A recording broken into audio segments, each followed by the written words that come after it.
Hi, class, and welcome to Business 150, better known as Principles of Management. I'm Professor Austin, and we will be covering at least two chapters per week. This is for our summer class, and I want to make sure that you understand that this is a mini lecture, and the actual full arsenal of information is available through our textbook, which is a zero cost textbook. You'll find that on our Canvas website. It'll be in module orientation module, also in module one, and it should be also in our announcements.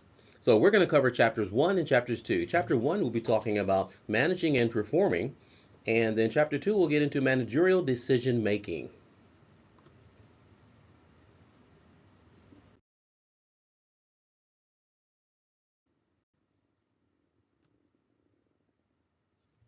So some of the learning objectives that we'll get in for chapter one will be understanding what managers actually do. Then we'll identify managerial roles, explain decision-making processes, recognize barriers and improvements. This slide is a barrier because it's yellow on white lettering. That's a little bit hard there. And also be evaluating group decisions. How do groups actually interact to make the best decision for the company, for the business, and maybe for your own personal business?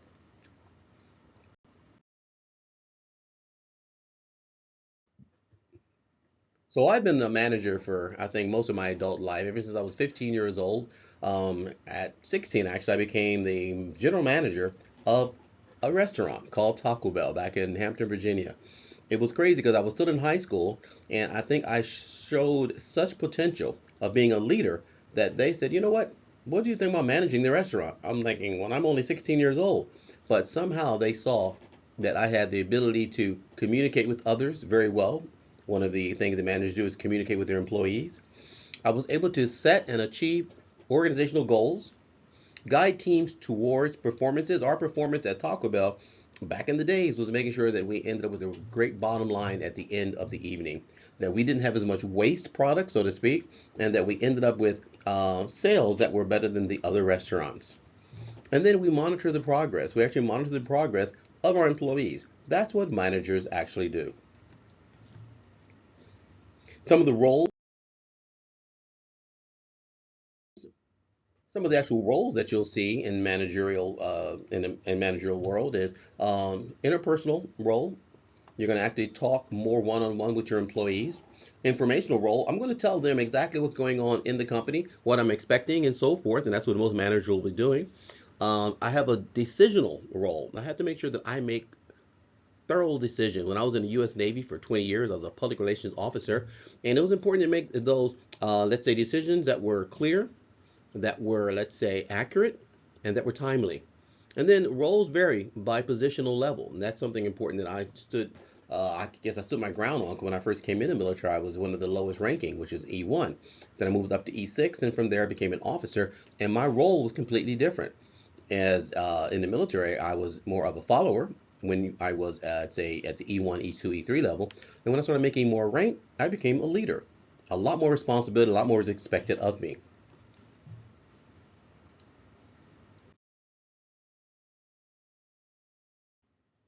So now we'll talk a little bit about characteristics of effective managers. I think it's important to understand that not all managers are the same. Some managers lead by examples, some managers just tell you what to do, while other managers actually sometimes step back and expect you to do it. So, effective managers, they're planning, organizing, directing, and controlling. Those are the four key components that a manager actually will undertake. Long range planning, you have to know what's going to be coming up in the next quarter, the next 6 months, the next year, and so forth. So, long range planning, coordination, and supervision, very important as well. And then customer and communication in terms of relations, customer relations as well, and community relations as well. So, those are the characteristics of effective management. If you're effective, you are planning, organizing, directing, and controlling. Now, in planning, you mean you're planning out the mission either of the week, of the month, or of the year. In your organizing, let's say organizing the tasks that are coming before you. It could be something that's needed to be done within a week, a month, and so forth. When you're directing, that's one of the most pivotal points. You're telling people exactly what you want them to do in a clear and concise manner. And then the controlling part is almost like TLC, total, let's say, hands on. You're making sure that the efforts that you put forth, you have some kind of control over them, and you're controlling, hopefully, the actual task.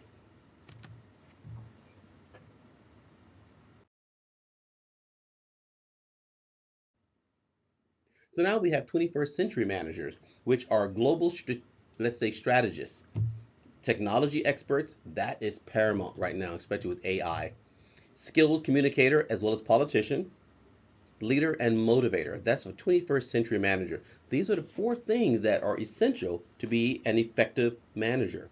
You have to be able to look at things on a global level. You have to be ready for the latest technology. You are a very, hopefully, skilled and effective communicator. And they put politician there. Politician just means you're being politically correct. You're going to say the right things to the right people. And you're going to be, I would say, on a moral level, making sure that you don't say the wrong thing that will, the right thing or the wrong thing, I should say, that will offend. And then you're a leader that is a motivator. That's something I believe that I did quite well when I was in the military. Also, when I was a vice president of a private university, when I had my own catering company, my own comedy clubs, and my own international preschools, I was always a leader and I was a motivator. I've always said that I want my employees to do exactly what I would do, but not be told to do it, which means they act out of an intrinsic value as opposed to an extrinsic value. And we know intrinsic is internally something you want to do that allows you to feel rewarded. You know, you might be excited about something, or you might be more enthusiastic to do it because it gives you a great feeling. External, which means, or extrinsic, which means you're getting some kind of reward. I'm giving you some kind of employee of the month, and so forth. So I always believe if I'm a good leader, I'm also going to be a good motivator.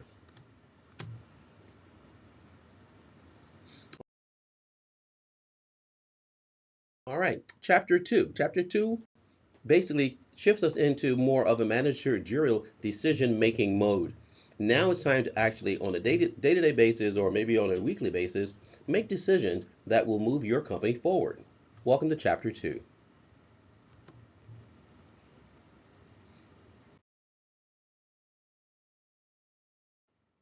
So, decision making overview. We're going to constantly think about managerial activities that could be complex and time constrained, multiple possible outcomes. So we're looking at so many different ways that things will actually turn out for us. We're not looking at it just in a linear way, but things will go up and down and things will change. And we definitely want ethical considerations for decision making. Is it right? Is it wrong? Is it ethical? Is it moral? Is it something that our company probably should be doing better? Are we looking out for, let's say, saving the planet? Are we caring about some of the things that are occurring within our own individual, let's say, cubicles within our workspace? Ethical consideration. Are we treating our employees fairly? This is what decision making is all about as a manager.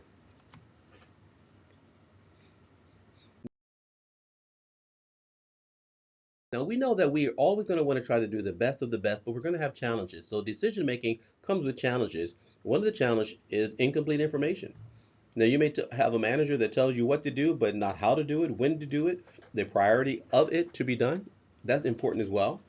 Conflicting stakeholder needs, meaning one stakeholder wants things done, let's say, expeditiously.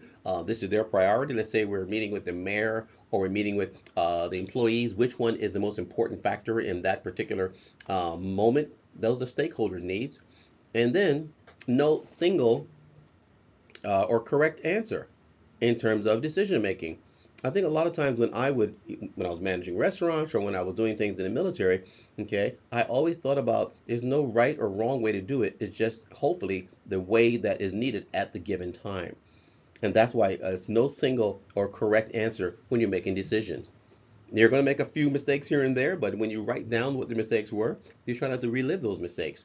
A manager really tries to be very thorough, and I think for me, I do a lot of research when I have things coming up. And we live in a day and age now. We have AI, artificial intelligence.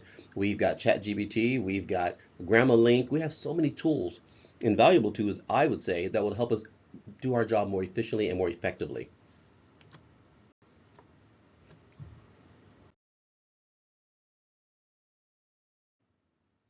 Brain systems in decision making. So I say brainstorming. I love when I reflect on things that I'm told to do or that I think that need to be done in terms of manager, and I think in a logical and slow motion. How do I want it done? I can take time to reflect. Now, if I'm being reactive, military, we act very, very reactive. It's fast and it's instinctive the way that we're going to do things. In the military, we're told to do it this way, do it that way, do it fast, and get it done. We don't have time to reflect or to think. But in the real world, managers do have time to actually do that, to reflect and to think about what they're going to be doing. And they both are useful in different situations. In my situation as a professor, I use my reflective, more logical and slow approach when it comes to managing my class. And yes, I do manage the students and the class, the interaction, the PowerPoints, the discussion questions, the group activities. That's all more of a reflective piece, so I know how it's going to turn out. But if I'm in the classroom at a given time and I'm lecturing and I'm providing feedback or I'm getting feedback, then I'm more of a reactive. I'm fast paced. It's more instinctive as to what I'm going to say because I'm very well versed, hopefully, in that particular area of teaching. It could be teaching about personal finance or finding a job, writing a resume, and so forth.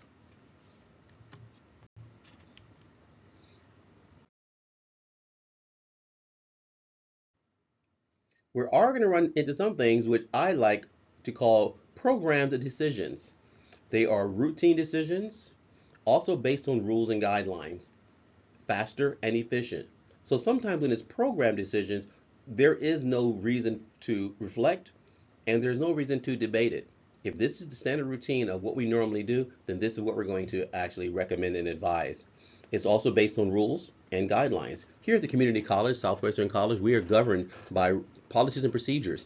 And if there are certain things that have to be done, then we don't have to take a vote on it, or we don't have to have meetings about it, or sit down and find out what your opinion is. It's based on the rules and the guidelines.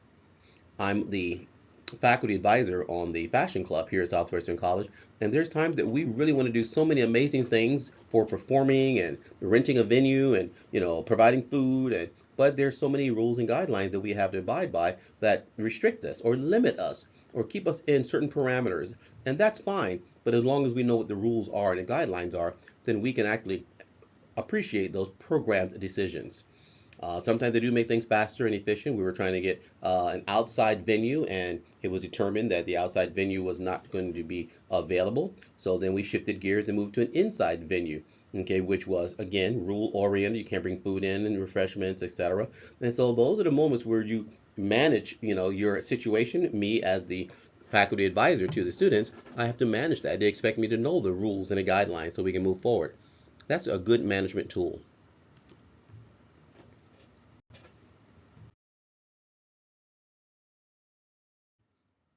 We also know that there are non-program decisions, which means new or complex problems. Something has come up that has not been actually experienced before or has not been, let's say, offered. Maybe something that we wanted to do on the campus, we aren't allowed to do it. Or within my company, maybe there's a way that I hired, someone, or the way that we fired someone, or the way that we managed someone, um, requires research and analysis.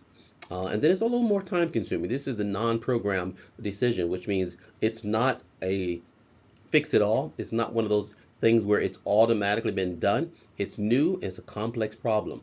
One thing that I can say that we've had was trying to create an associate's degree in it's called sorry, I can't even say it, fashion and merchandising.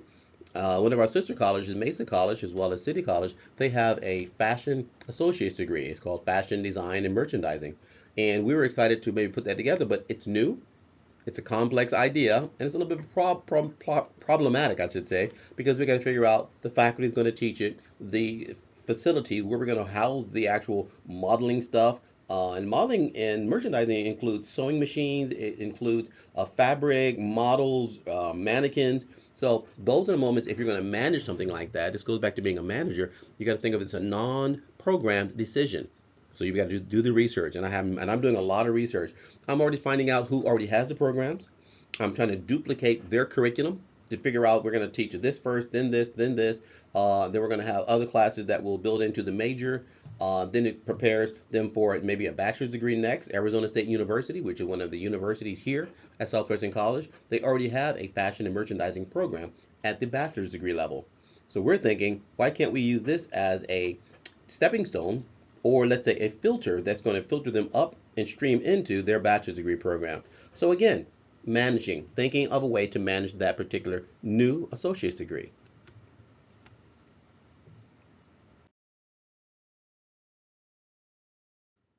So we talked about barriers before, we talked about other factors, but barriers in terms of decision making, it can actually create limited information, which means I don't have enough information to go by. That's why I do the research to find out, what I can do to make those decisions.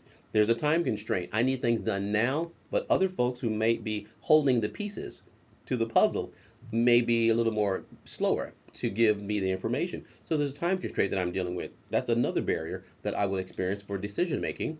Cognitive limitations. Maybe the folks that I'm working with don't have the cognitive ability to understand what I'm asking them to do, the task that I'm moving forward with. And then there's biases. There's biases, example, confirmation biases. It's moments that you just don't think that you know what you're actually wanting to do because you haven't been given the correct information. So those are the things that you have to really consider. And a confirmation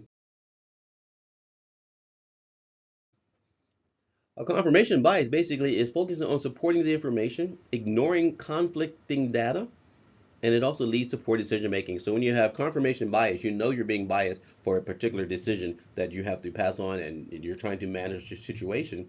You're going to focus on supporting information, ignore conflicting data, but it can also lead to poor decision making.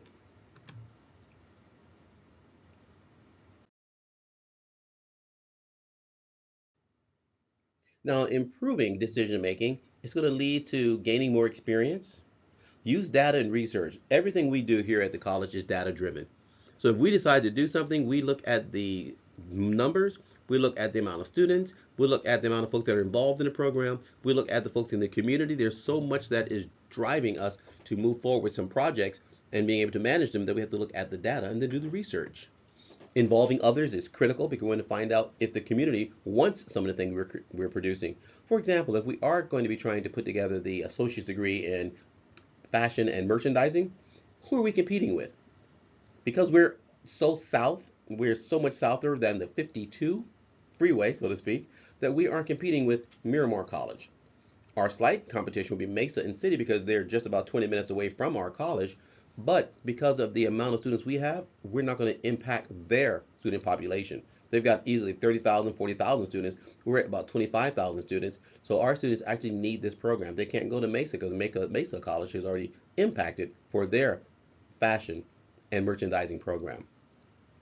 And then we're also going to be thinking critically, critical thinking. Is this a program that we need? Okay, if you're in business, is this a new product that you need to create? Do you need to maybe pull back on employee costs so you understand that labor cost is biting into your bottom line? So there's a lot of things you think about as a manager.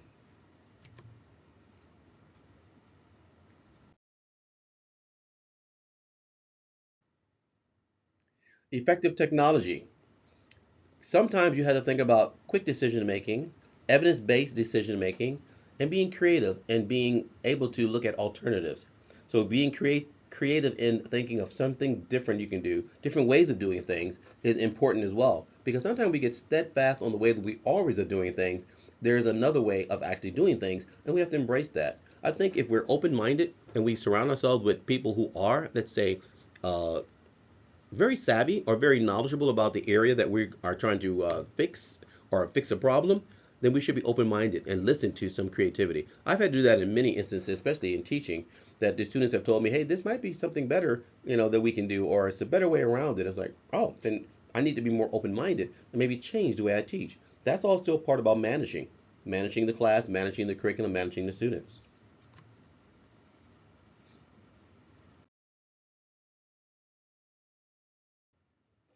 Group decision making, I think, is critical because we start doing that in the college. When I was at San Diego State University, we had group activities, we had, let's say, group projects, and it allows you to learn how to work effectively in groups. You have more knowledge and more perspectives because there's different ways of looking at things.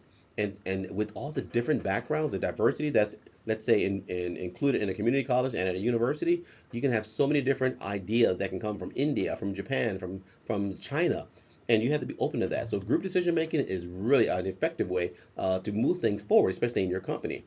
It generates a lot more solutions because if you are the only person that's identifying what's supposed to happen, then you're going to be limited. But if you've got 10 people around you who are giving you different ideas, then that's going to help you out tremendously. And then also, you're going to have an opportunity to, let's say, expand on other ideas, and that's important as well.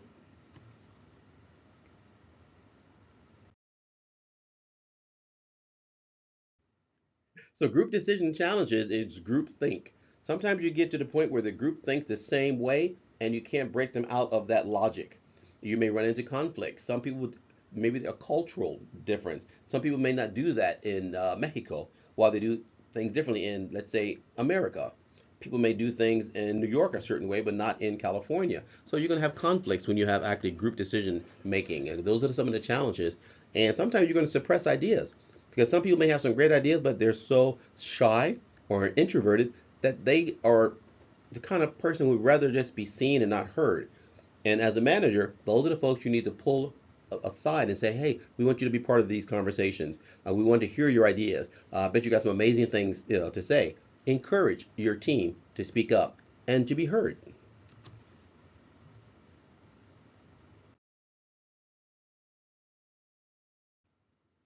Improving group decisions is encouraging diversity. We want to hear what the folks from India have to say. We want to hear what the African Americans have to say, or the Chinese. The folks that are in your group, they're a melting pot of ideas. And when you identify that that melting pot needs to be heard and needs to be included in some of the actual decisions, it's going to be a much better resolution. And assign devil's advocate. Someone is assigned to say, well, what if this happens? Think of the opposite of what you guys are thinking of, meaning this could happen, but if we go ahead and put, let's say, some sprockets on the assembly line, what happens if someone drops some grease on the assembly line? In other words, the devil's advocate is what could happen if we did something different? And then highly promote participation. Get everyone involved. When you improve group decisions, then you know that everyone has a buy-in. I always say that people need to feel certain ownership over the decisions. Like, oh, I helped with that decision. This is why we now have, white wheels on the cars instead of black wheels, or something that you contributed. And as a manager, it's very important to manage conflict. Conflict is going to arise, especially when you're doing group projects. When you have group decision making, conflicts will arrive. And then some people are just territorial. This is the way they've always done things. This is the way they always want to do things. And that's when you got to stop and say, wait, wait, wait. We want a fresh idea. We want fresh perspectives. We want some of the old information as well. But we want to let the other folks who have some new ideas be heard. And then maybe we can shape that into the idea that moves forward. So, some of the takeaways from chapters 1 as well as chapter 2 is managers play multiple roles. We know that they play a peacekeeper. We know that they are an advocate. We know managers are supervisors. We know managers are controllers. It's so many roles that they actually play. Decision making, we know, is definitely complex. There's nothing simple about making a decision. You can make it Johnny on the spot, or you can just do, as we said in the past, more of a programmed response, which means this is the way it's been done, this is the rules and the procedures, and this is how we will do it. And then bias also affects some of the outcomes. Biases actually need to be identified and say, I am deciding to do this because of this reason, or because of that reason, or this is my upbringing, or I don't believe, that the people of color or the people not of color should be involved in this process. Those are some of the biases that will come up naturally, and we need to identify those. And groups can also improve decisions when they're managed well. All right, so discussion activity, this you can do on your own is think of a recent decision and how it was developed, how it came about, how did it move forward in your own company, and what is programmed or non-programmed. We talked about that earlier. Kind of flesh that out a little bit more on your own, of course. What barriers do exist when you're having to do decision making, especially group decision making, and how can you improve on actual group decisions and being a manager?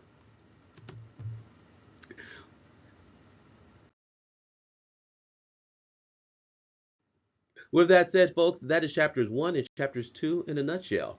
So again, welcome to Business 150, which is Principles of Management.